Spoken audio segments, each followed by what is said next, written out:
Hi everybody.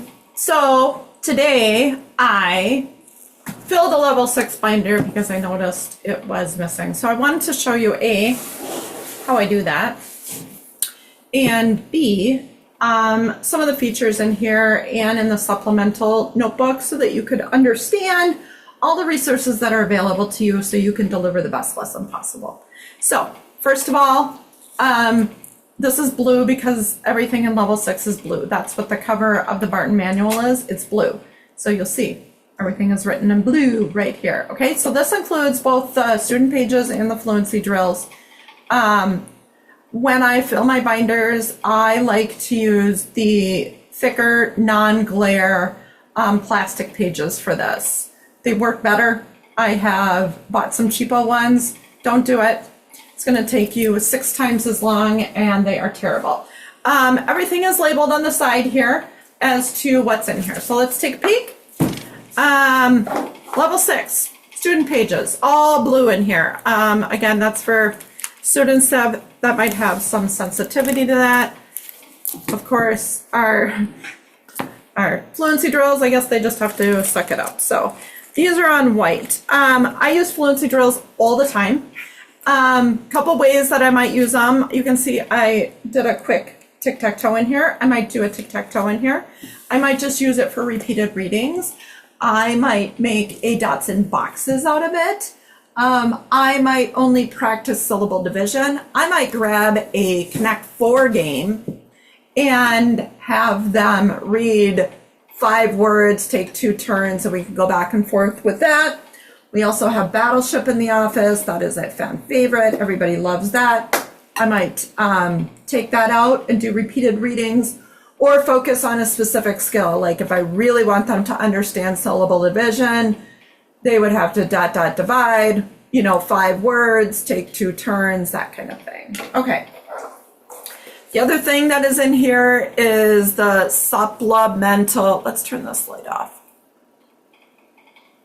Okay, the supplemental resources, that's a little bit better. So inside this, we have the Would You Rather, the Tic-Tac-Toe, additional supplemental things that I want to show you, and then the Comprehension Companion, which the 20% Club does own for levels 1 through 10. I want to make sure you're aware of it and that you're using it.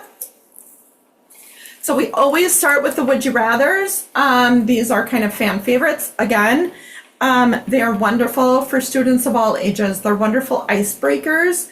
I use them to get to know students.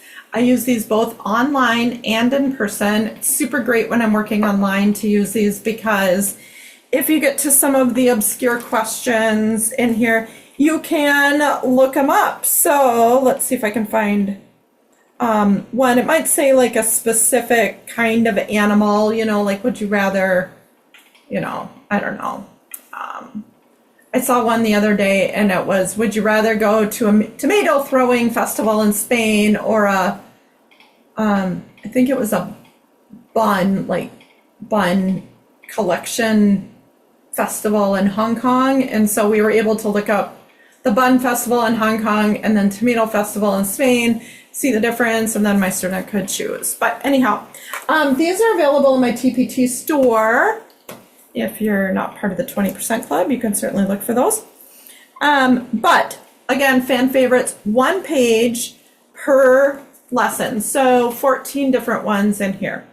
Then we can go into tic-tac-toe. Same thing, 1 page per lesson. We always start with new teaching number 1, new teaching number 2. The phrase is on the bottom. And then in this case, we've got sight words.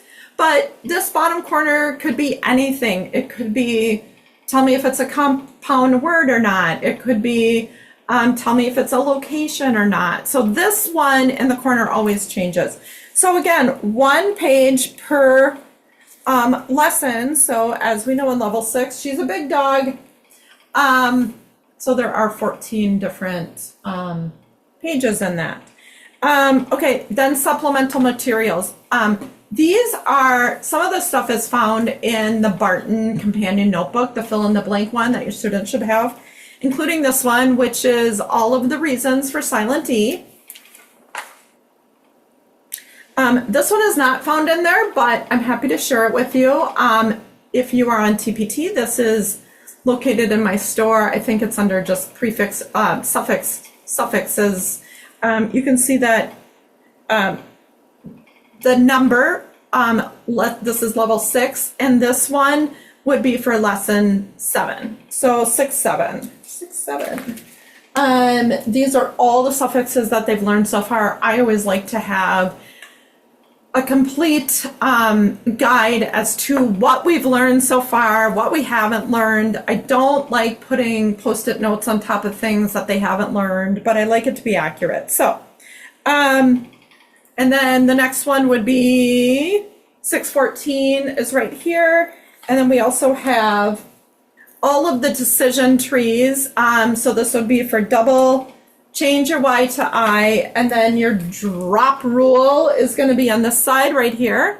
So does it end with silent E? And then here's all the rules for it. Prefix guide, same thing. We only learned 2 new prefixes in level 6.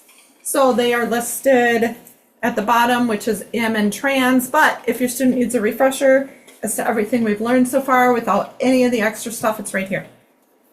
And then lastly is our supporting dyslexia. This is the companion notebook, the companion, what am I trying to say? Comprehension companion guide. And it's from Supporting Dyslexia. We own this. This is for book 6. Every single basic story, not the advanced stories, basic is the children's stories. They are all in here. It has how to activate background knowledge, and then they each have a different kind of companion for comprehension. It might be, what is the author's purpose of the story? How can you find the main idea? What's the cause and effect? All that kind of stuff. So anyhow, that's it.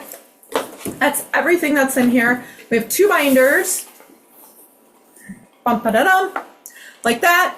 They're all level 6, they're all blue, so that they're easy to find and everything else. So, thank you for joining me today. Have a wonderful day, and I will see you later.